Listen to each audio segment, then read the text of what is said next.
Good morning, and welcome to another episode of Coding with Christine Hall. Today is National Rotisserie Chicken Day. I wish I could make that up, but I didn't. Um, it's also National Moonshine Day. Now, I didn't make that one up, but after this week that I've had, who knows? Let's see, right? I have the pleasure of having Linda Martien with me today. She is the owner and senior consultant for Revenue Cycle Managed Consultants. Did I say that right, Linda? Close enough. She's also a past member of the AAPC advisory board and on the chapter advisory board. And Linda, you've just been such an amazing part of AAPC for such a long time. Your name is nothing new to anybody that's been in this industry for a long time. And thank you so much. Thank you. Thank you, Christine. Thanks for joining us today. So the thought behind this season was that I wanted to introduce some other specialties and talk about how coders that come into this industry, how they can find their way to different specialties and what people like about them and what they don't like about them and what resources. And so I thought, let's just do that. Let's just call the experts in and let's ask them. So I'm really curious to know how you actually started your journey into coding. You'd mentioned something earlier to me about AAPC, and so I was just wondering, how'd you get into this crazy gig? Oh, it's funny, like most people my age or close to my age, it was more by accident than anything else. We, for the most part, worked in physician offices or groups or for an organization where coding fell under the all other responsibilities as assigned category. I'm sure some of you can relate to that. I started off in '88 on a pegboard. Oh, So, yeah. remember the pegboard? Yes. Yes, exactly. Oh my gosh. Yeah. The thing that tickles me that people can't believe when I talk to them is typing the 1500 claim form with carbon paper on our trusty IBM Selectrics and then packaging up and put in an envelope and mailing them to all the different payers. Yeah, I had So, a billing company for a long time, and oh, um, then. as back in the early parts, I still had my IBM. Now we by the time that I started the company or that I bought the company, we had already those the track forms. You remember the track forms that had the little perforations on the edge, and they Yes. would go through the dot matrix printers. We only Hmm. have those. Um, but I did always have that IBM set aside because Linda, it took so long to program that IBM. Do you remember there were certain Yes. functions that you could Oh, program into it? yes. Okay. Yes. And that was not my area of expertise. So yeah, just give me the typewriter, okay? Just, oh, How exciting was but that? anyway, So, it has been a journey. I went from single physician practice, 2 or 3 physicians, large groups, hospital outpatient clinics, um, until I decided I want to do something different. And if you know me, you know that I'm easily bored. And once I master a specific task or skill set, I'm ready to learn something new. So, unfortunately, or maybe fortunately, I never worked for anyone longer than 3 years, maybe. And then a consultant position was announced at my local chapter meeting. And, fax your resume to. facts. I Yeah, remember. exactly. Which I did, which led to a telephone interview where they hired me on the spot. I didn't meet my boss for 2 years. Wow. I was in the Midwest. The company was based in California. So, but it was a great experience because it would be nothing to get a call on Thursday saying, I need you in Des Moines on Monday to do a pharmacy audit. Hmm. And so, you spent the weekend cramming to try and learn everything you could. about whatever it was I was supposed to be doing. But it gave me a tremendous scope of exposure, which I'm very grateful for. Yep. Yep. We a So, lot of us have learned mhm. by fire. Oh, Hey, well, yeah. back then it was the only way to learn because coding wasn't a profession. Right. There was no training. I remember how excited I was when I learned about the AAPC, and, "Oh my gosh, there's other people out there that do what I do, and I can talk to them. I can ask them questions." I It was remember the amazing. first time I went to HealthCon, and the only way to describe it was Disney World for coders. It was Exactly. incredible. They were all What speaking my language. They were Yes. all, these were my people. Yes, that you'd found your tribe. Right. Love it. Exactly. Love it. So you found your way to wound care coding at one point. I was recruited through a former colleague by a, pharma company. Um, the wound care area that I spent the next 15 years in was that area where bioengineered skin substitutes were used in chronic wound healing, either in the physician office or the hospital outpatient center. Um, wound care centers or lymphedema centers, anything that, there's a lot of crossover in Yeah. there. That the sad thing is wound care is still not recognized as a specialty by any of the professional organizations, the AMA, or anything like that. You had mentioned that earlier Mhm. when we were talking about you coming on, and Yes. I thought that's a shame because, wound care in this day and age is it really is its own specialty. We have wound care clinics. How can Yes. you not have a specialty when we medicine has recognized this as a specialty area? Yes. Absolutely. Absolutely. I'm hoping it'll get to that eventually. I think it's gonna have to because one of the things we talk about when we talk about wound care is that it's not going away. Our population is aging. They have more comorbid conditions, diabetes, for Yeah. instance, or hypertension or vascular disease, all those things which ultimately lead to chronic wounds.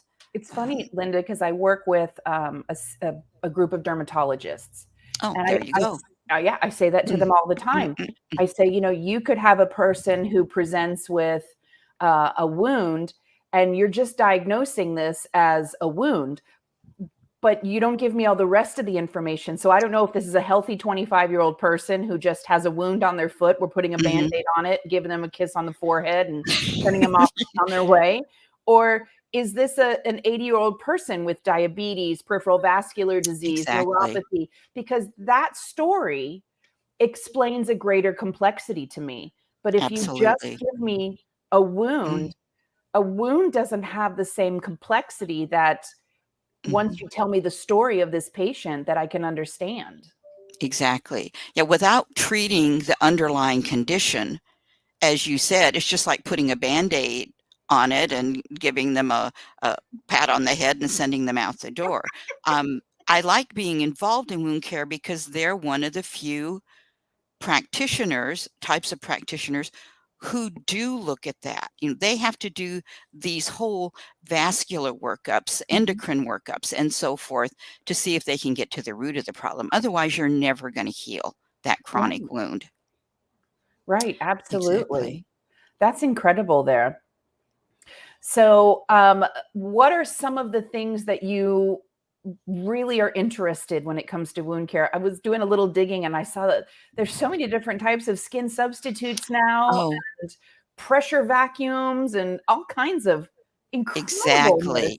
It's been interesting to see over the last 10 years, I would say, the number of skin substitutes, whether they be bioengineered or not, has just exploded.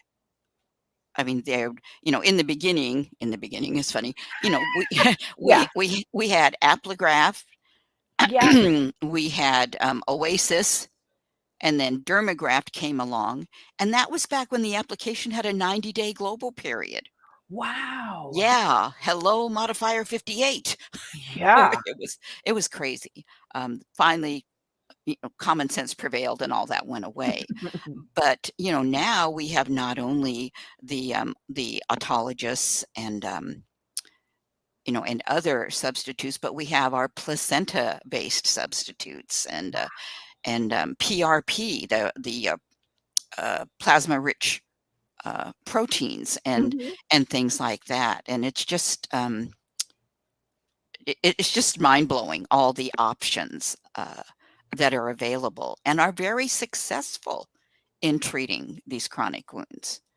The strange thing is that I was looking at, I'm a big fan of LCDs and NCDs and payer Oh, policies, yes, absolutely. right? And I only found one LCD from Novitas talking about the application of bioengineered skin substitutes, Mhm. and I thought, wait, what? Huh? Yeah, Why don't we have it's more guidance? Especially, I'm sure that that they added something to our ICD-10 guidelines. I couldn't possibly have a podcast where I don't talk about the guidelines. Everybody knows I'm the only geek in the room that you go, "Hey, when was the last time you read the guidelines?" And I'm like, "3 days ago." But I they know who to added call now. Thanks. But they did add to the guidelines now some Yes. specific instruction on those non-pressure ulcers and Mm, debridement, and we code post debridement, not pre-debridement. And I thought that was great that they're starting to. Well, I think it's great that the guidelines are starting to give us all a little bit more instruction, yes. more. Um, but yeah, what are some of your favorite guidances for wound care? Well, you brought up a great point. I mean, several years ago, all the Macs had an LCD um, for either chronic wound care or more specifically, the application of bioengineered skin substitutes. Hmm. And when I talk about them, I tell people you need to know 5 things. You need to know the indications, the limitations, the coding guidance, utilization, and documentation. I mean, that's all you need to know, right? Yeah. Because when you have to talk to one of your providers about why they need to do it this way, all you all we had to do was show them these are the documentation guidelines. Mhm, This is what you have to say if you don't want me coming back to you time and again because the claim has been rejected or outright denied. mhm. So, you know how doctors are. Oh, yeah. And even, yeah, our non-physician Practice. providers Mhm. or practitioners is they want to see it. I mean, maybe they're all from Missouri. Show me. So but to be able to have that was, oh my, it was the best tool in my toolbox. Yeah, and I often tell them when I show a provider an LCD or an NCD, I'll refer to those references at the bottom. Look, this Mhm. this wasn't put together willy-nilly. These Right. are your people. This is your organization, your specialty associations that are contributing to the decisions that are being made for payment.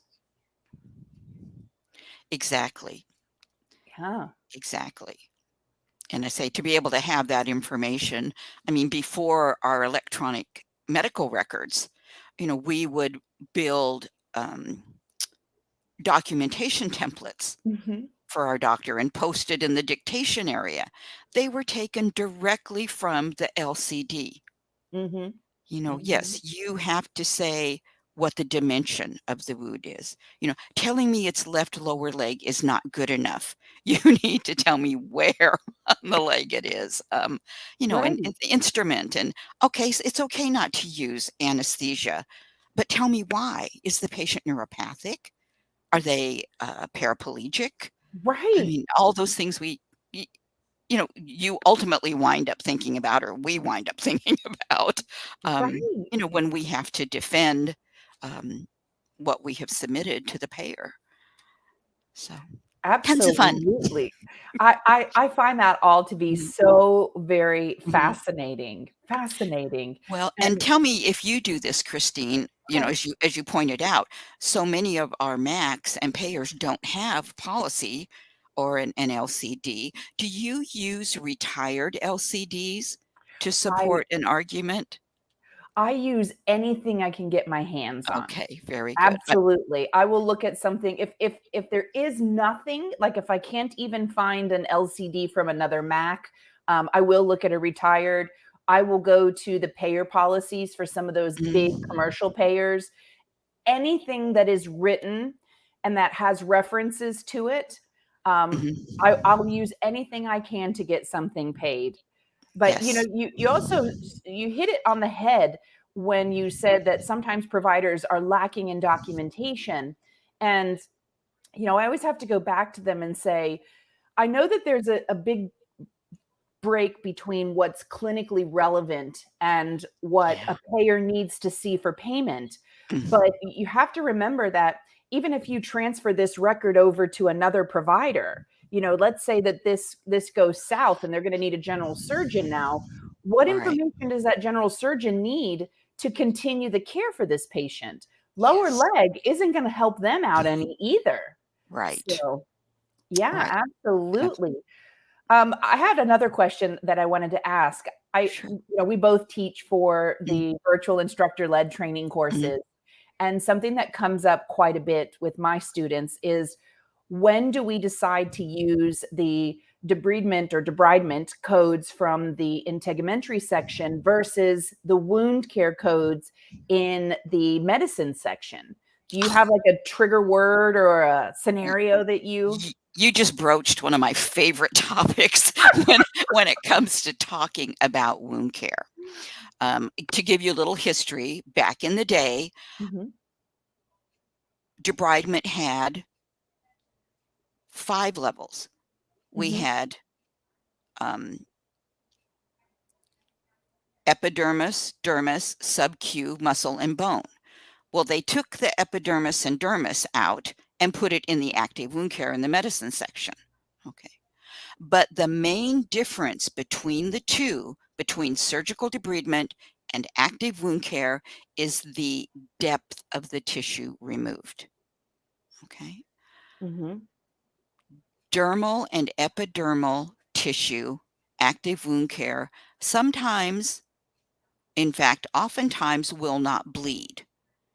There is no blood supply in the epidermis. That's why you could scratch yourself and not bleed. Oh. Okay. Okay. In the dermis, yes, you start to get into vascular structure. So that may or may not bleed, again, depending on how deep it is. Mhm. But essentially, if they removed non-vital and vital tissue, in other words, they made it bleed so you could get that healthy, um, living wound base, you're in a surgical debridement mode. That's the integumentary section. Gotcha. Okay. If you only remove non-vital or debris or bioburden, then you're in the active wound care. Okay. That's good to know. My only experience with wound care, I don't know if a lot of people know, I'm an equestrian, so I've had horses my Oh, whole life. sure. And we had this one beautiful paint mare who she accidentally Mm. ran through a fence and Oh. had a lot of damage to her 2 back legs.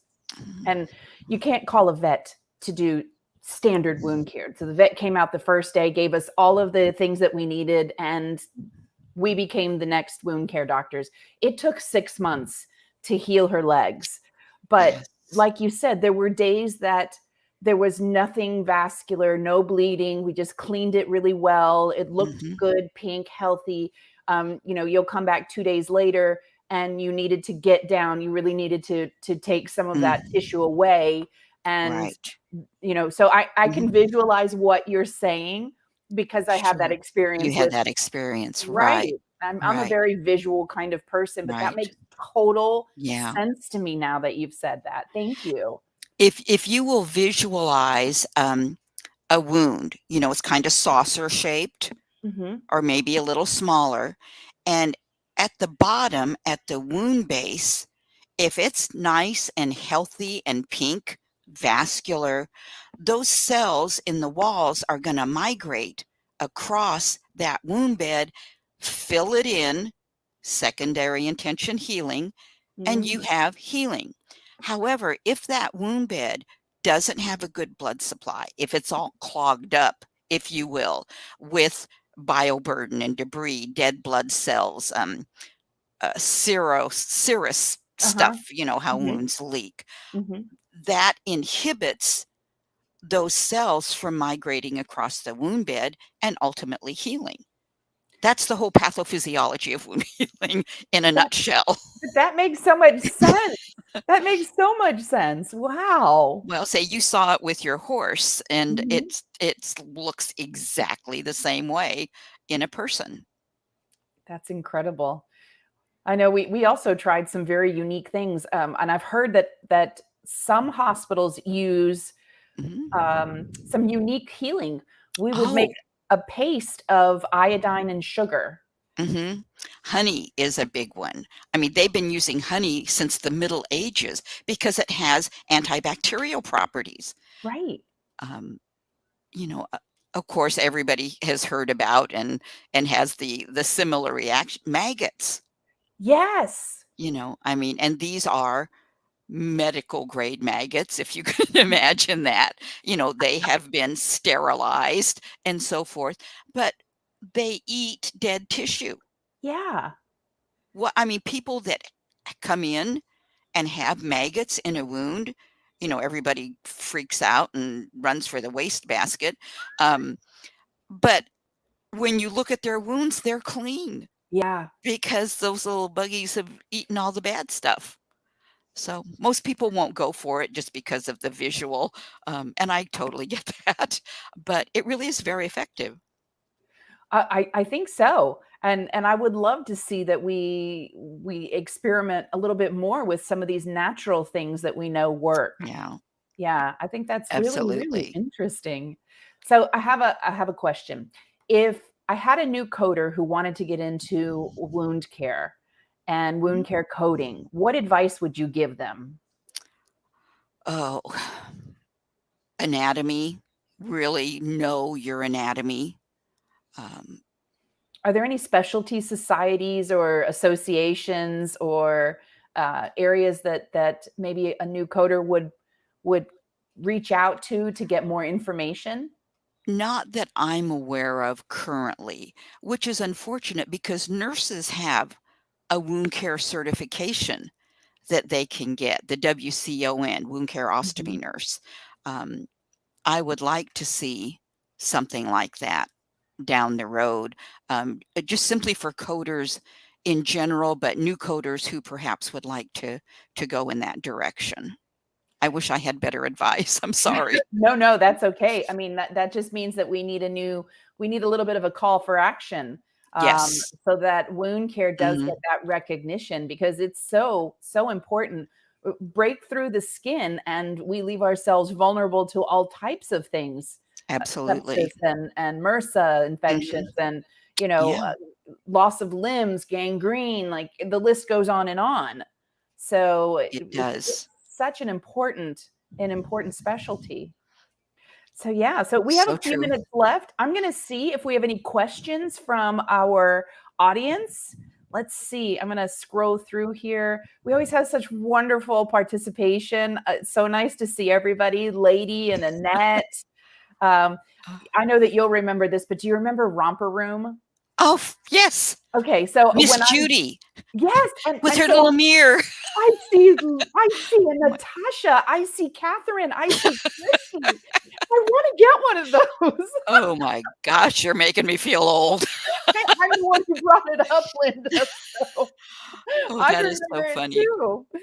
Yeah, absolutely. Okay, here's a great question. Christy has a question. She said, would debridement of skin subcutaneous tissue then multi-layered closure of the wound be considered intermediate repair or complex repair? Or where did it go? Or 13160. Do you happen to know if wound debridement of skin subcutaneous tissue, then multi-layer closure of the wound be considered intermediate repair or complex repair? So I think that's what what she's Well, trying. this Yeah. generally, when you have closure of a wound, it's not chronic. This is because you have a traumatic injury, or I think someone said here it was a dehisced surgical wound. Mm-hmm. And if that's the case, they have a specific code, the 131. What? It could be the 60. Yeah, I don't know. I don't have my right. book in front of me either, I but don't yeah. either. But yes, that is specifically for a dehisced surgical wound, and the debridement is more than likely bundled into it. If you're talking about a chronic wound, then the doctor may choose to close it, in which case, if it's multi-layer, if it's subcutaneous, I would probably call it an intermediate closure. Mm-hmm. If you were down into muscle or fascia, then it may be complex. I think the key to all of this comes down to documentation. Amen. It I could tell you, I would say it would be nice if we could be in the room, but the reason I became a coder rather than a medical assistant, nurse, however that journey was going to go for me, was because there were certain procedures I couldn't sit through. I can read them, but I couldn't sit through them. I ended up on the floor. Oh, well, I have a clinical background, so that has never been an issue for me, but I understand it's not for everybody. My youngest daughter, several years ago, asked me if I thought that would be a good choice for her. She wanted something that was that where she could maybe choose her own hours, work from home. The poor child could not get through a surgical note just reading it. So, yeah, no, not a good idea for you, honey. I So, could read them. I just couldn't watch everything, if that oh, makes any sense. Yeah. it does, and I Sometimes understand. now I can watch all of the programs on TV, no problem. Mhm. But even I think I shared this with my friends before. Even when I had my shoulder surgery and they took out my sutures, I got loopy. Like, what? Oh Anyway, my. I The know, only time right? the only time I ever and I actually fainted, I was assisting an ER doc suture up my child. Um, she had a laceration, through and through on her face into the mouth, and, they just had, like, a 5-car pileup come in, and they were busy, and he said, "You sound like you've been around this." I was an Mhm. EMT for years, and, he said, "Well, then you can help me and relieve them to go do what they need to do." So I was snipping threads and I was sponging and all of that, and the next thing you know, I'm on the floor where they'd kicked me under the gurney so I'd be out of the way. So, yeah, Wow. But that was not your for everybody. child I too. say, yeah, when it yeah, I that's think that's a little different. yeah, absolutely. I can't even imagine my children. My children would always go, yeah, the wound only had value if it was bleeding. So that was the question. They would go, "Is it bleeding? Is it bleeding, Mhm. mom?" And I would say, Yeah, "No, never. Just come in here. I'm going to put a little piece of tape on you." right. Yeah, my dad was no blood, no count. Yeah. Yeah, So yeah. yeah, don't bother me. Crazy. Wounds definitely are interesting for sure. They Well, really are, and if I can make a brief comment, of course. let's see, where did it go? Um, where did it go? It's sometimes it just scrolls. Which one are you looking for? Oh, Melissa, you said you'd like me to come speak at your chapter. I would be happy to. Please, by all means, get in touch with me, um, and we'll set a date. I love talking about wound care. Oh, You it may be sounds sorry like you it. asked. It sounds so interesting. I can't thank you enough for coming on today and sharing all of this amazing information with us. And I learned something new today as well. So Oh, I definitely am going to likewise. share your information with my students. Well, So thank you. thank you so I much. appreciate it. I had so much fun. It was great working with you, Christine. Thank you for everybody that dialed in. Have a wonderful day, guys. Make sure that you get some Yes. rotisserie chicken and you wash it down with a little bit of moonshine. Or wine. Exactly. We can call it moonshine/wine day. Sterling's Okay, wine day. I like it. All right, guys. Well, we'll see you in 2 weeks, and I appreciate you being here. So have a wonderful day. Thanks so much. Thanks for watching.